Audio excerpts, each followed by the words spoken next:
करने जा रहे हैं देश के जाने माने फॉरेंसिक एक्सपर्ट डॉक्टर तीरथ दास डोगरा जी को, जिन्होंने इंदिरा गांधी जी का पोस्टमार्टम किया था।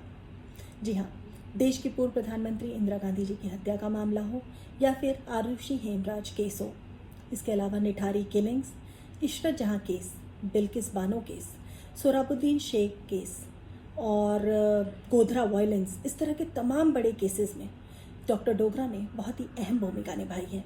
आज हम उनसे समझेंगे कि पोस्टमार्टम का विज्ञान क्या है। तो आइए साइंस कॉल करते हैं डॉक्टर डोगरा को।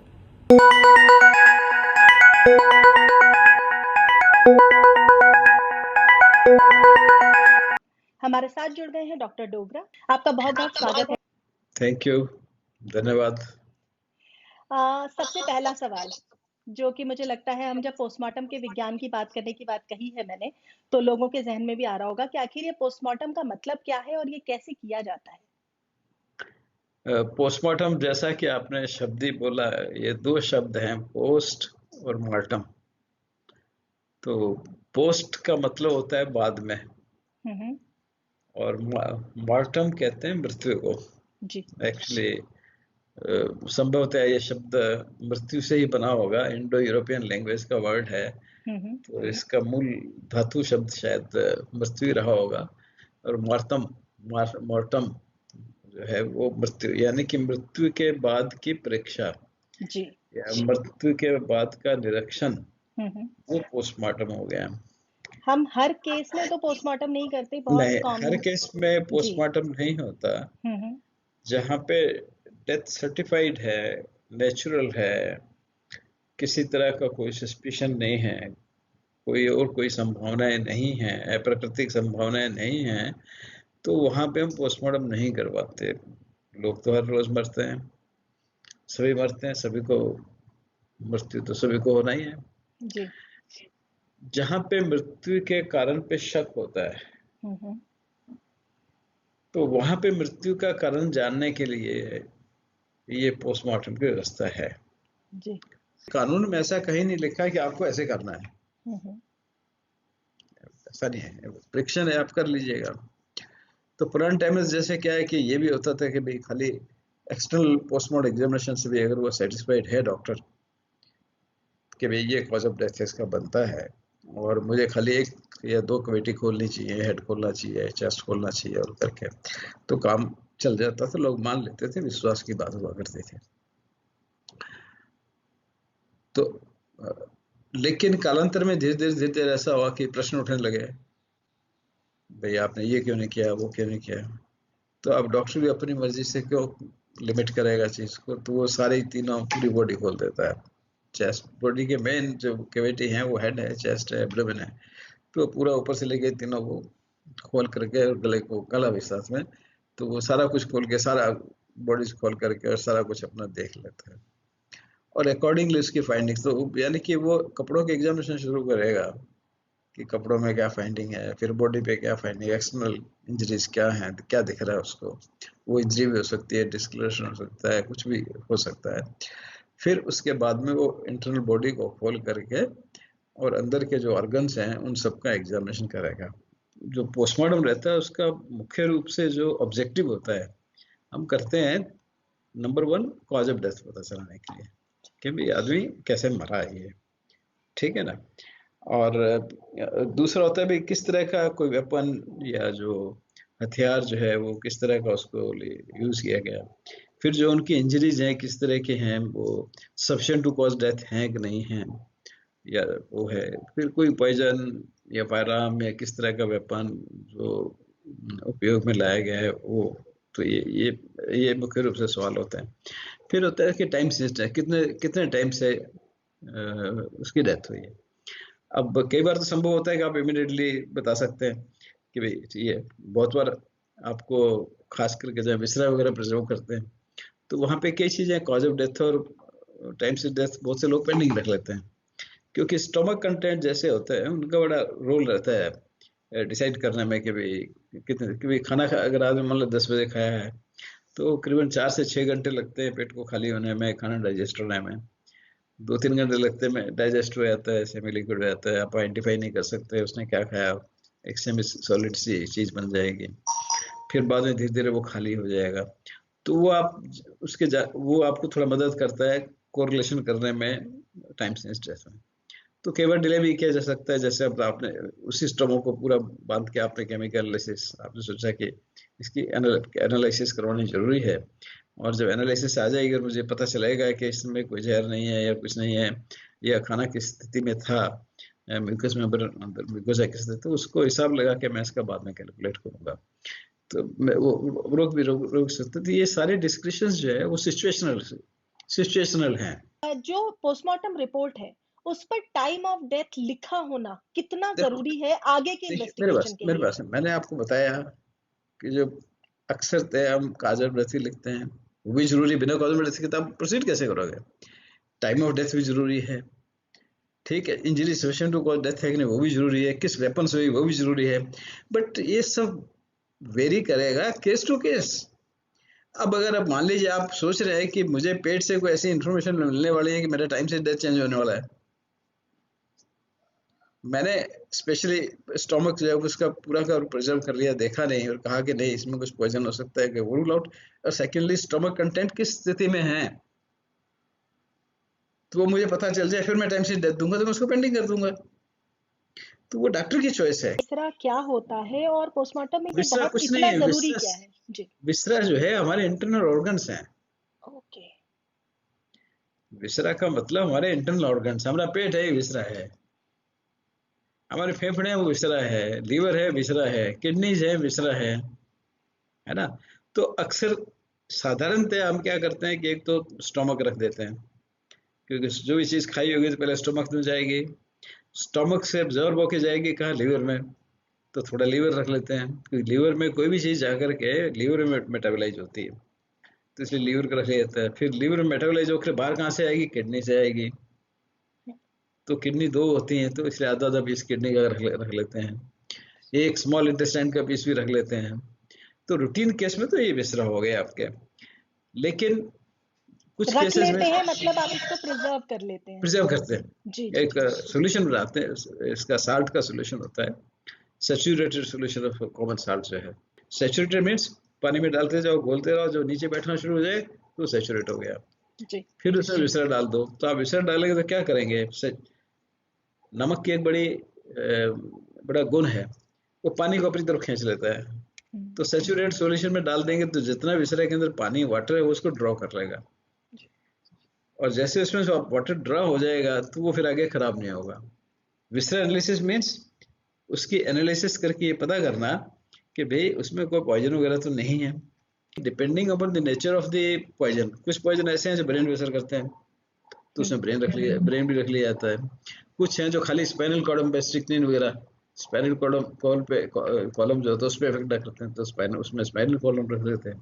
कुछ एस्फिक्सिएंट पॉइजन जो हैं कार्बन मोनोऑक्साइड वगैरह है, ये सब है, तो ये फेफड़ों में काम करते हैं ज्यादा, तो उस केस में फेफड़े रख लेते हैं साथ। तो ये कैसे तय करते हैं सर कि कौन सा विसरा रखना है? नहीं, एक तो स्टैंडर्ड प्रोटोकॉल है जो मैंने पहले आपको बताया, उसके अलावा हिस्ट्री के ऊपर है ना, पुलिस इंक्वेस्ट करके लाएगी ना, इंक्वायरी करके लाएगी तो सारा कुछ पता लगा के लाएंगे वो।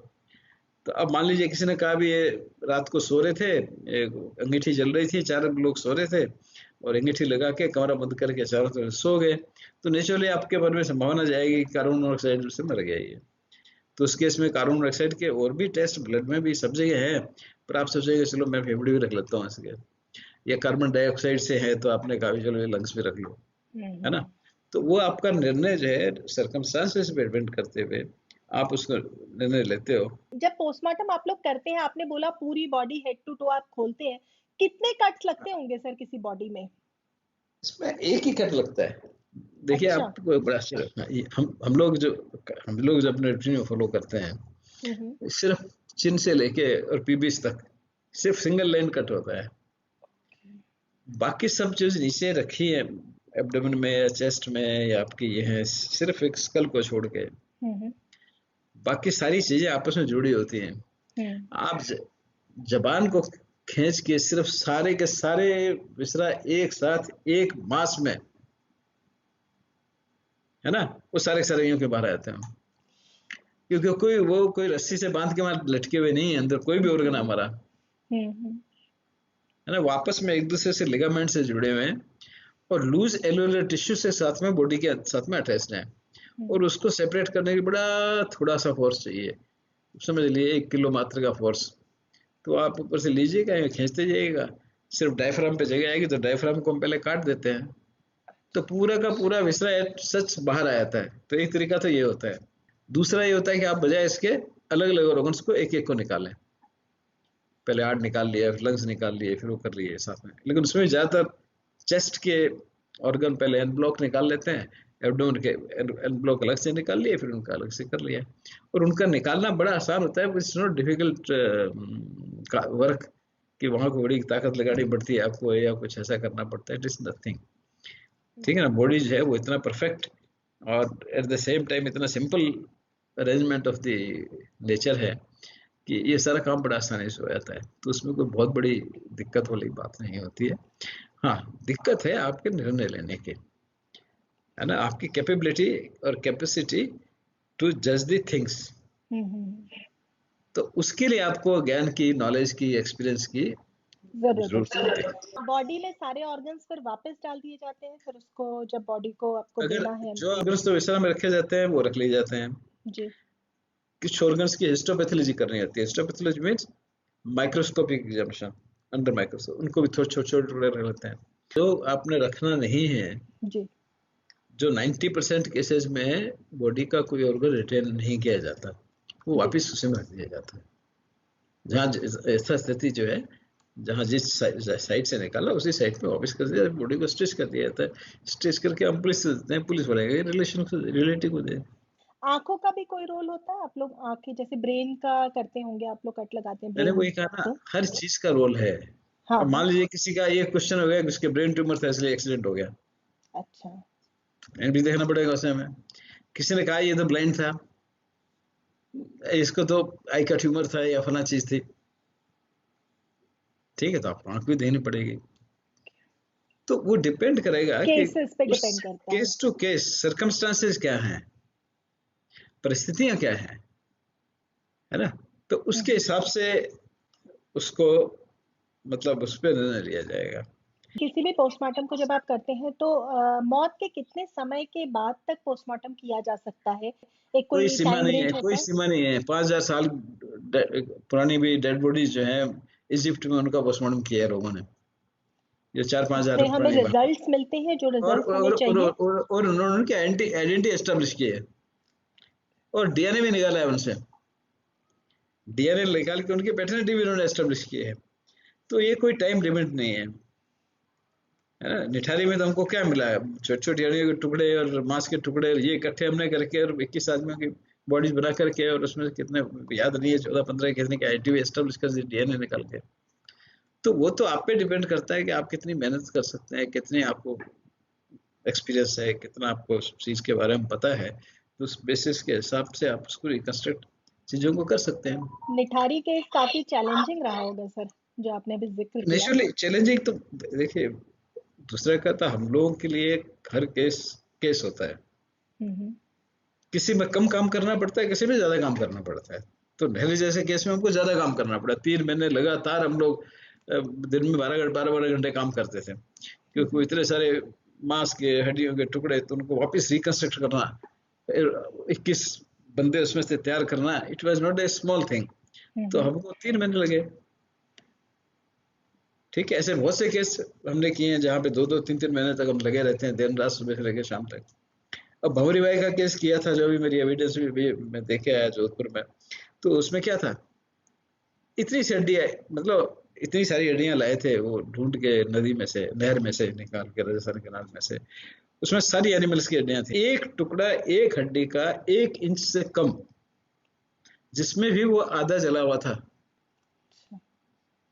तो यानी कि आधे इंच से भी कम का नॉर्मल हिस्सा एक बोन का, ये अपनी जो ह्यूमरस होती है इसके लोअर पार्ट का, वो हमको आइडेंटिफाई हो गया। हम जब बात करें हाँ, पोस्टमार्टम की, तो इंदिरा गांधी जी का पोस्टमार्टम भी तो वो आपने उसी पे, किया था हाँ, उस दौर में, हाँ उसके जी, बारे में भी हमें, हमारे वही दर्शकों को बताइए। हाँ, जब इंदिरा गांधी के पोस्टमार्टम की रिक्वेस्ट आई कि भाई आपने पोस्टमार्टम करना है, तो मैंने ही करना था उस वक्त, क्योंकि मैं ही वहाँ पे सीनियर था, वहाँ पे उस टाइम पे एम्स में। तो थोड़ा सा एम्स वाले मेरे पे विश्वास भी रखते थे, तो उन्होंने कहा भी नहीं आप कर दीजिएगा। तो मैंने कहा नहीं, मैं अपने साथ 2 लोग और ले लूँगा। काफ़ी ज़्यादा उनको चोटें भी थी, तो वो संभव भी नहीं हो पा रहा था। तो मैंने फिर 2 साथियों का जो उस दिन ड्यूटी पे थे उनको ले लिया। किया प्राइमरीली सारा मैंने ही। एक उनकी ड्यूटी ये लगा दी कि मैं बोलता जाऊँगा, आप लोग लिखते जाइएगा। सरकार की तरफ से रिक्वेस्ट थी। तो पहले तो उन्होंने वर्बली मेरे को कहा कि भई आप पोस्टमार्टम के बाद में इनकी डेड बॉडी को 3 दिन के लिए इन स्टेट रखा जाएगा लोगों के दर्शन के लिए। तो आप स्कल मत खोलिएगा। ठीक है ना? तो मैंने कहा जैसे परंपरा बन गई कि भाई तीनों पार्ट खोल रहे हैं, हेड, चेस्ट एंड एब्डोमेन, जो मेजर बॉडी कैविटी है वो खोलनी एक परंपरा बन गई। कानून में कहीं लिखा नहीं है, कानून तो कहता है आप पोस्टमार्टम करिएगा। और पुराने टाइम में हम तो जहाँ जगह होती थी वहां जाके भी पोस्टमार्टम कर देते थे, एट साइड भी पोस्टमार्टम होता था।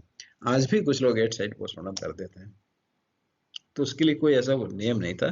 वो डॉक्टरों की अपनी सुविधा समझ और उसके हिसाब से काम करते थे।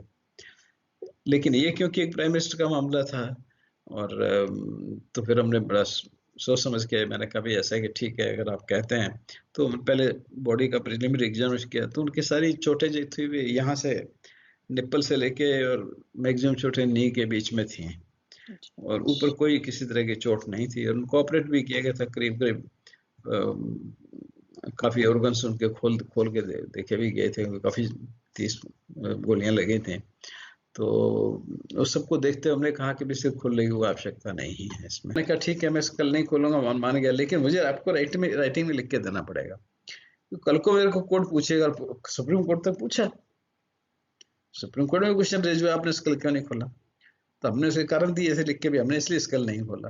तो सुप्रीम कोर्ट ने अपील किया कि नहीं, डोगरा ने किया वो ठीक है, इन गिवन सर्कमस्टांसेस जब स्टेट की रिक्वेस्ट थी उन्होंने ये निर्णय लिया, और उनको कॉज ऑफ डेथ स्पष्ट रूप से चेस्ट में और एब्डोमेन में मिल रहा था, तो कोई आवश्यकता नहीं थी कि आप उसके पर्पस से कॉज ऑफ डेथ पता करने के लिए, तो कॉज ऑफ डेथ को तो एस्टेब्लिश कर दिया उन्होंने बियॉन्ड डाउट। तो हमें तो यही देखना है कि आदमी बियॉन्ड डाउट इस चीज से मरा, फायर आर्म से मरा, और सिर पे से वो गोली नहीं है, कुछ नहीं है, मरी वो फायर आर्म इंजरी से है। तो अगर उन्होंने सिर छोड़ दिया तो उसमें क्या हुआ, कुछ नहीं, ठीक है। तो उन्होंने हमें हमारी रिपोर्ट को अपील रख लिया। बस ऐसा नहीं कि चैलेंज नहीं हुआ, राम जेटलमैन ने चेंज किया, वो पीएन लिखे होते थे उन्होंने चैलेंज किया।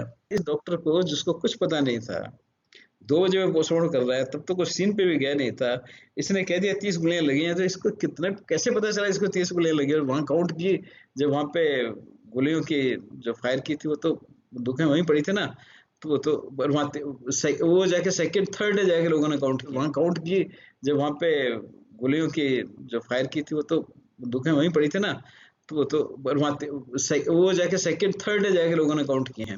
वहां तीसरी निकली जो मैच की, जो एक बहुत बड़ा मेरे खुद को मेरे अंदर मैं बहुत घबराया हुआ था जब मैंने ये 30 बुलेट्स का दिया कि रिपोर्ट, तो पोस्ट रिपोर्ट मैंने उसी रात को दे दी।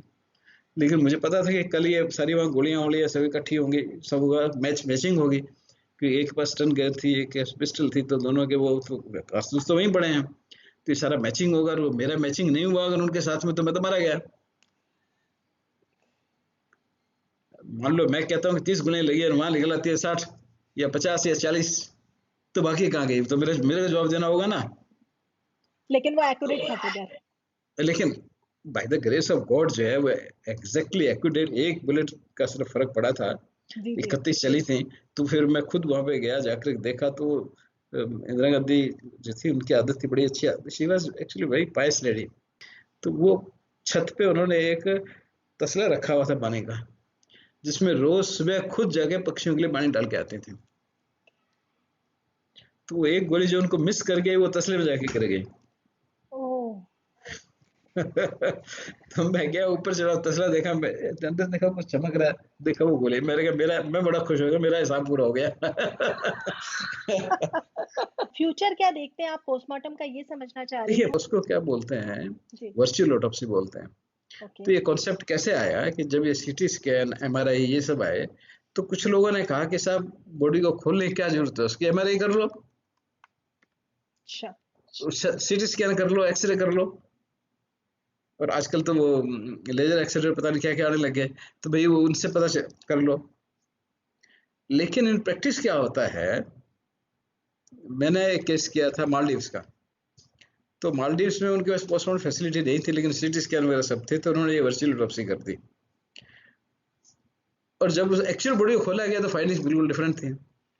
बॉडी में जो इंटरनल चेंजेस होते हैं बड़े, खास करके गैसेस फॉर्मेशन है, ऑर्गन्स का डिस्प्लेसमेंट वगैरह है, वो मशीनें जो है ये सारी एक रेफरेंस मैन पे काम करती हैं। वर्चुअल ऑटोप्सी सक्सेसफुल हो पाएगी इसमें मुझे तो बहुत डाउट है।